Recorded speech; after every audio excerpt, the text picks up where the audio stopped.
যারা মাছ খেতে চায় না তাদেরকে এভাবে করে দেন, দেখবেন যে সারা সারা বছর বলে মাছ দাও মাছ দাও, আর মাংস খেতে চাইবে না। এটা এতটা মজা, এতটা টেস্টি ছিল।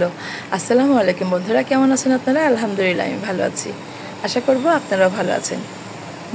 দেশের বাইরের যে যেখান থেকে দেখছেন সবাইকে অনেক অনেক ধন্যবাদ জানিয়ে চলে যাচ্ছে আজকের মূল রান্নার রেসিপিতে। আজকে আমি কাতল মাছ নিয়েছি, এটা ফ্রাই করব, ফিশ ফ্রাই করব। তো এখানে আমি মাছগুলোকে ভিজিয়ে রেখেছিলাম আরও 2 ঘন্টা আগে। আসলে ফ্রিজ থেকে মাছ বের করে সবসময় আপনারা চেষ্টা করবেন 2 থেকে 3 ঘন্টা ভিজিয়ে রাখার জন্য নর্মাল পানিতে। আর পানিটা চেঞ্জ করে করে দিবেন, এতে করে মাছের স্বাদটা ভালো থাকবে, মাছের টেস্ট ভালো পাবেন। মাছ রান্না করার সময় সবসময় দিকটা খেয়াল রাখতে হবে।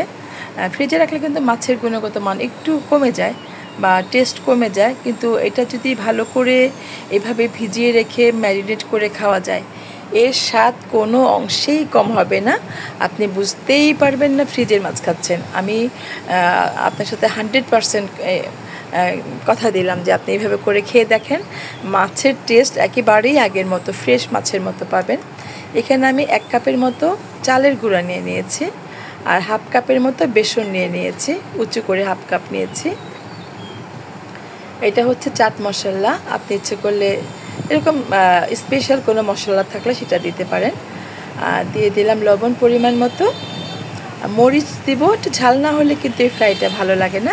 আপনারা জানেন ফিশ ফ্রাই বা চিকেন ফ্রাই যেটাই করেন, এই টাইপের খাবারগুলো কিন্তু আমরা একটু ক্রিস্পি স্পাইসি এরকম খেতে পছন্দ করি। সো যদি ঝাল খেতে পছন্দ করি, স্পাইসি খেতে চান, তাহলে অবশ্যই মরিচের পরিমাণটা বাড়িয়ে দিবেন। দিয়ে দিলাম ব্ল্যাক পেপার, আর ধনে গুঁড়ো, হলুদ গুঁড়ো। মশলা বাড়িয়ে দিলে কিন্তু মজা লাগে। এখানে মশলার মেজারমেন্ট কিছু বললাম না, আপনাদের ঝালটা আপনাদের নিজের মতো করে কমিয়ে বাড়িয়ে নিতে পারেন। তবে আমি কি বলবো, যে ঝাল জিনিস, ঝাল মানে ফ্রাই টাইপের কিছু ঝাল খেলেই ভালো লাগে। তো ভালো করে একটু মিশিয়ে নিলাম, ময়দা বেসন সুন্দর করে মেশাতে হবে, সরি ময়দা না, চালের গুঁড়ো আর বেসন সুন্দর করে মেশাতে হবে, যাতে কোনো লাম্পস না থাকে এবং মশলা যেন ভালো করে মিশে যায়। যদি পারেন, যদি সমস্যা হয় তাহলে একটু স্ট্রেনার দিয়ে চেলে নিতে পারেন, সেটাও ভালো হয়।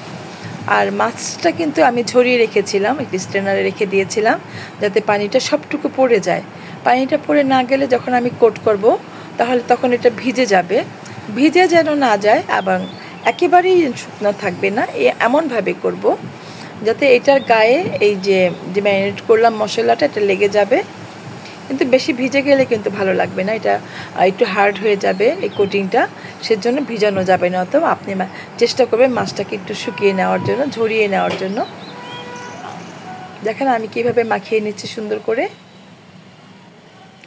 এইভাবে ঝাঁকুনি দিবেন যাতে এটা না পড়ে, এটার মধ্যে যেন কোনো আটা বা ময়দা বেসন চালের গুঁড়ি এগুলো লেগে না থাকে। হ্যাঁ, যেটা দিয়ে করেন এভাবে ছেঁকে নেবেন, ঝেড়ে নেবেন, যাতে করে আপনার ওইটার মধ্যে কোনো কিছু লেগে না থাকে। আমি এখানে 3 কাপের মতো তেল দিয়ে দিলাম। আমরা সবাই তো তেলটাকে ভালো করে গরম করি, তারপরে চিকেন দিই অথবা যেটাই ভাজেন গরম করে দিতে হবে। ভালো করে গরম করে আমি এখানে মাছগুলো দিয়ে দিলাম। দেখেন আমি এভাবে ছাড়িয়ে নিচ্ছি যাতে কোনো চালের গুঁড়ি অথবা বেসন লেগে না থাকে, সেদিকে খেয়াল রাখবেন। একে একে সবগুলো মাছগুলো দিয়ে দিচ্ছি, সবগুলো হয়ে যাবে। প্যানটা 28 cm, মোটামুটি বড়, এটার মধ্যে অনেক কিছু ভাজা যায়। দেখেন কতগুলো মাছ দিয়ে দিয়েছি। আর এই পর্যায়ে চুলার ফ্লেমটা আমি মিডিয়াম করে রাখবো, যাতে ভিতর থেকে এটা একেবারেই জুসি হবে, উপর থেকে ক্রিস্পি হবে, ক্রাঞ্চি হবে। আপনারা কিন্তু চুলার ফ্লেমটা কমিয়ে দিবেন, উপর থেকে মুচমুচে হবে আর ভিতরটা একেবারেই জুসি থাকবে কমিয়ে রাখলে। আর যদি বাড়িয়ে দেন তাহলে কিন্তু পুড়ে যাবে, আপনি খাবারের টেস্ট নষ্ট হয়ে যাবে। ভাজাটার ব্যাপারে কিন্তু অবশ্যই একটু সাবধানতা অবলম্বন করবেন। আমি কি বলবো বলেন, বিশ্বাস করেন একেবারে KFC ফেল। এটার টেস্ট এত মজা বোঝা যাবে না, বোঝানো যাবে না। তো যাই হোক, আমি বলবো আপনারা করে খাবেন। যে বাচ্চারা মাছ খায় না তারা বলবে আরও দাও, আমি এটা জানি, এটা বলবেই, ডেফিনেটলি বলবে। মাছ খাচ্ছেন বোঝাই যাবে না, এটা এত টেস্টি হয়। আমি বলবো আপনারা করে খাবেন, সবাই করে খাবেন। আমরা তো সবসময় মাছ টাছ খাই, মাছ থাকেই বাসায়, বাচ্চারা কিন্তু খেতে চায় না, তখন মায়েদের টেনশন থাকে কিভাবে বাচ্চাদের মাছ খাওয়ানো যায়। এইভাবে করে খাওয়াবেন। বন্ধুরা, আমার ভিডিওটি কেমন হয়েছে যদি ভালো লাগে প্লিজ একটু সাবস্ক্রাইব করে দিয়ে পাশে থাকবেন। পাশে থাকা বেল বাটনটি একটু প্রেস করে দিবেন, যাতে যখনই নতুন নতুন ভিডিওগুলো আপলোড করব সেটার নোটিফিকেশন সবার আগে আপনার কাছে পৌঁছে যাবে। আর যদি ভালো লাগে ফ্রেন্ডস অ্যান্ড ফ্যামিলির সাথে শেয়ার করতে পারেন। সব ভিডিও কিন্তু সবসময় খুঁজে পাওয়া যায় না, একটু শেয়ার দিয়ে রাখলে আপনি আপনার মনের মতো করে খেতে পারবেন। দেখেন কত মজা হয়েছে। আর এই সসটা আমি মনের মতো করে বানিয়ে নিয়েছি, কালার টেক্সচার সব কিছু ঠিক আছে, আমার পছন্দের সস এটা।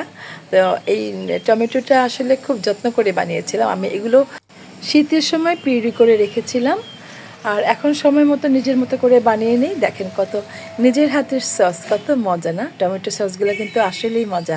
কিনে খাওয়ার মধ্যে একটু কনফিউশন থেকে যায় কেমন না কেমন হবে। একটু লেবু চিপেও দিতে পারেন, এভাবে পিস পিস করে রাখবেন, সেটা চিপে খাবেন, এভাবেও দিতে পারেন। একটু ধনেপাতা গার্নিশ করার জন্য দিয়ে দিলাম। ফাইনাল লুকটা দেখেন তো কেমন হয়েছে। আমার কিন্তু খুব পছন্দ, আমার খুব ভালো লেগেছে, আমার মনের মতো হয়েছে। আর এত টেস্ট আমি মনে হয় আবার করে দিলে বাচ্চা আবার খাবে, না করবে না। হ্যাঁ, তো এটার জন্যই ভালো লাগলো যে যারা বাচ্চারা খায় না, মাছ খায় না, তারা কিন্তু এটা খেতে চাইবে।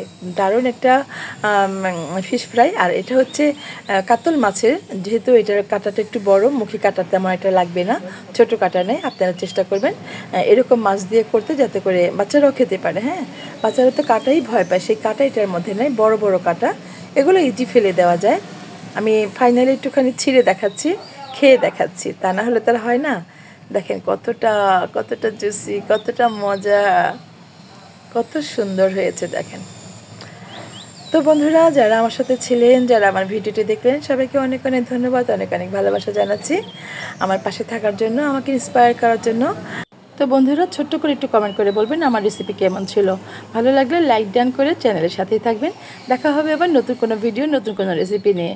সেই পর্যন্ত সবাই ভালো থাকেন। বিদায় নিচ্ছি আমি মিনা। আল্লাহ হাফেজ।